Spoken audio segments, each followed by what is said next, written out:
Welcome to my channel NSR digital classes. दोस्तों, आप लोगों का स्वागत है मेरे यूट्यूब चैनल में। कक्षा 10 गणित 2 चर वाले रैखिक समीकरण योग प्रश्नावली 3.2 का जो क्वेश्चन नंबर 3 है उसे आज हम पूरा सॉल्व करेंगे। ठीक है, इससे पहले मैंने बाकी चीज़ें और बाकी कॉन्सेप्ट समझा रखे हैं। इन सभी की लिंक्स मिल जाएगा डिस्क्रिप्शन पे, यार है फिर प्लेलिस्ट में जाके भी देख सकते हैं। सो क्वेश्चन नंबर 3 क्या बोल रहे हैं? अनुपातों A1/A2 B1/B2 C1/C2 की तुलना कर ज्ञात कीजिए कि निम्न रैखिक समीकरण योग क्या क्या है, संगत है या असंगत। संगत कब होता है? जब हल होता है। असंगत कब होगा? जब हल नहीं होगा। ठीक है, तो इन क्वेश्चनों को हम सॉल्व करते हैं। ठीक है, पहले क्वेश्चन पे आते हैं, पार्ट 1। तो सबसे पहले हम लिखेंगे दिया है, पहला समीकरण में क्या दिया है? 3x + 2y = 5। और दूसरा में क्या दे रखा है? 2x - 3y 7। ठीक है, ये समीकरण हमें दे रखा है। सो देखो, इस समीकरण में बाएं पक्ष में उसको दाएं पक्ष में लाना है। ठीक है, तो इसका सही रूप क्या होगा? सही रूप तो ये हो जाएगा 3x + 2y प्लस के 5, इधर आके क्या होगा? -5। ये है आपका समीकरण नंबर 1। वह इधर से क्या हो जाएगा? 2x - 3y प्लस के साथ इधर क्या होगा? माइनस के साथ। ये है इसका सही रूप। ठीक है, अतः समीकरण 1 से A1 कितना है मेरे पास? x का गुणांक 3, B1 कितना है? y का गुणांक 2 और C1 कितना है? -5। ठीक है, समीकरण 2 से x का गुणांक A2 2, B2 y का गुणांक -3 और C2 कितना है? -7। ठीक है, अब हमें निकालना है A1/A2। A1/A2 कितना है? 3/2। फिर B1/B2 निकालता हूँ मैं, वो कितना है? 2/3। तो यहीं से पता लग गया कि ये और ये बराबर नहीं है। चाहो तो C1/C2 निकाल सकते हो, बट मैं नहीं निकाल रहा क्योंकि यहीं से पता चल गया। चूँकि A1/A2 बराबर नहीं है B1/B2 के, ये दोनों चीज़ बराबर नहीं है। जब ऐसा होता है, अतः क्या होता है? प्रतिच्छेदित करती रेखाएं और केवल एक हल होता है। केवल एक हल तो है ना। अगर हल है, अतः क्या होगा? ये अतः यह संगत है। ये आपका आंसर आ जाएगा। ठीक है, आपको इसी तरीके से चेक करना है सारा। तो पार्ट 1 हमने आराम से कर लिया। अब आ जाओ पार्ट 2 पे। अब पार्ट 2 में क्वेश्चन में क्या कर रहा हूँ मैं? ये जो दाईं तरफ है ना, उसको मैं एक ही बार में बाईं तरफ लिख ले रहा हूँ। सो पहला हमें दे रखा है 2x - 3y प्लस के 8, इधर के हो जाएगा -8। यह समीकरण 1। और दूसरा हो जाएगा 4x - 6y -9। कोई दिक्कत नहीं है। यहाँ देखो, यहाँ हमारे पास A1 कितना है? x का गुणांक, B1 कितना है? -3 और C1 कितना है? -8। E2 कितना है? 4, B2 कितना है? -6 और C2 कितना है? -9। अब देखो, A1/A2 निकालो, 2/4, 2 1 कम 2, 2 दूनी 4। B1/B2 निकालो, -3/6, यानी कि माइनस से माइनस कटा, 3 1 कम 3, 3 दूनी 6। और C1/C2 निकालो, -8/-9, माइनस से माइनस कटा 8/9। तो यहाँ देख रहे हैं ये चीज़ और ये चीज़ बराबर है, बट ये बराबर नहीं है। तो लिखेंगे चूँकि A1/A2 बराबर है B1/B2 के, बराबर नहीं है C1/C2 के, तो ये किसका होता है? अतः समांतर रेखा है।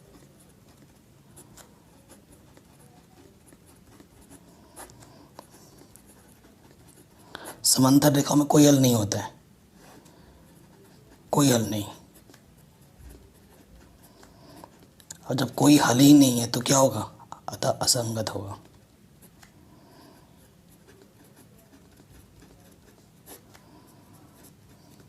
ठीक है, ये हमारा उत्तर हो जाएगा। ठीक है, आराम से हो गया ये प्रश्न भी। इसी तरीके से ये जो थर्ड पार्ट है वो ज़्यादा इम्पोर्टेंट है। थर्ड पार्ट आपका क्या है? ज़्यादा इम्पोर्टेंट है। थर्ड पार्ट मैं कर रहा हूँ और आपके लिए मैं एक होमवर्क छोड़ रहा हूँ।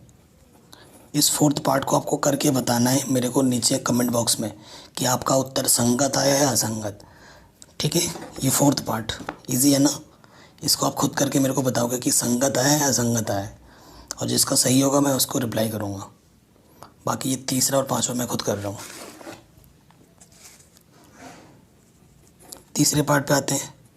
यह है 3/2x प्लस 5/3y प्लस के साथ रखे क्या हो जाएगा? माइनस के साथ। यह है समीकरण 1। वह दूसरा हमारे पास क्या है? 9x प्लस के 10y इधर आके माइनस के 14 हो गया। ठीक है, ये जो प्लस के साथ था इधर के माइनस का हुआ, ये प्लस के 14 इधर आकर माइनस का हुआ। तो यहाँ अब यहाँ का देखिए क्या हो जाएगा। A1 कितना है? x का गुणांक 3/2। B1 कितना है? y का गुणांक 5/3। C1 कितना है? माइनस के साथ। A2 कितना है? 9। B2 कितना है? माइनस के 10। C2 कितना है? माइनस के 14। ठीक है, अतः A1/A2 यानी कि अब देखो 3/2 तो है ही A1। A2 में क्या करना है? गुणे में 9 लिखना है। ठीक है, ये शॉर्ट ट्रिक है। 3 1 कम 3, 3 3 9, ऊपर 1, 3 दूनी 6।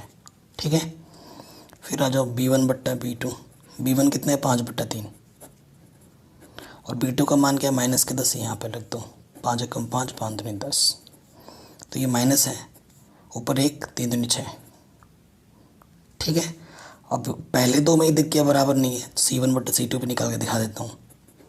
माइनस के साथ माइनस, माइनस से माइनस कैंसिल, 7 1 कम 7, 7 दूनी 14।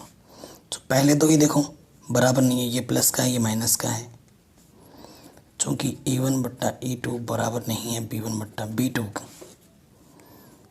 तो केवल एक हल होगा। एक हल, क्योंकि प्रतिचित कर दी रेखा होती है, अतः ये क्या होगा? अतः यह संगत है। ये आपका आंसर आ जाएगा। ठीक है, आराम से बन गया क्वेश्चन, कोई दिक्कत नहीं है।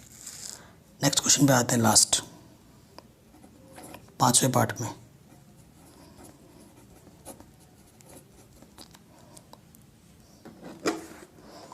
ये देखो, यह है 5वां पार्ट है ना, इस पे आते हैं। तो हमें क्या दे रखा है? 4/3x प्लस के 2 वही उधर प्लस का 8 इधर रखे क्या हो जाएगा? माइनस के 8। Equation number 1। फिर हमारे पास क्या है दूसरा? 2x plus 3y। ठीक है, यहाँ A1 कितना है? 4/3।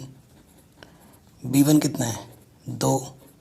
C1 कितना है? माइनस के 8। ठीक है, E2 कितना है? 2। B2 कितना है? 3। C2 कितना है? माइनस के 12। ठीक है, अतः A1/A2, A1 कितना है? 4/3। A2 का मान है 2। सो 2 दूनी 4, ऊपर बचा 2, नीचे बचा ओनली 3। फिर आ जाओ B1/B2। B1 कितना है ऊपर 2, B2 कितना है 3, 2/3। C1 माइनस के 8, ये 12, माइनस से माइनस कैंसिल, 4 दूनी 8, 7 12, तो ये भी आ गया 2/3। तीनों देखो बराबर है,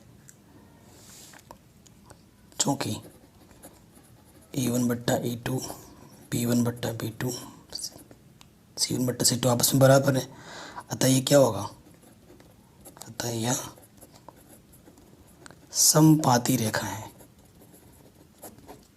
ठीक, समपाती रेखा क्या होता है, एक रेखा के ऊपर दूसरी रेखा क्या है। ठीक है, अतः अनेक हल हैं इसके।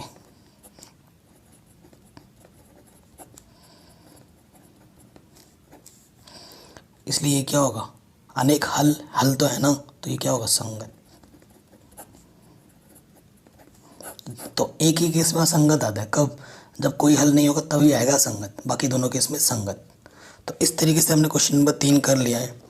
क्वेश्चन नंबर 4 में हमें ग्राफ पेपर की ज़रूरत पड़ेगी, तो ग्राफ अभी मेरे पास नहीं है, तभी मैं नहीं करा रहा हूँ। तो नेक्स्ट वीडियो में हम बाकी जो क्वेश्चन बच रहे हैं ना, चौथा, पाँचवा, छठा, वो एक ही साथ कर लेंगे, एक ही साथ निपटा देंगे। बाकी सारे चैप्टर करा रखे, नेक्स्ट में अगर आप चैनल पर पहली बार आए हैं तो अवश्य सब्सक्राइब करें और बेल आइकॉन दबाना ना भूलें, ताकि मैं जो भी वीडियो अपलोड करूं सबसे पहले आपके पास पहुंचे।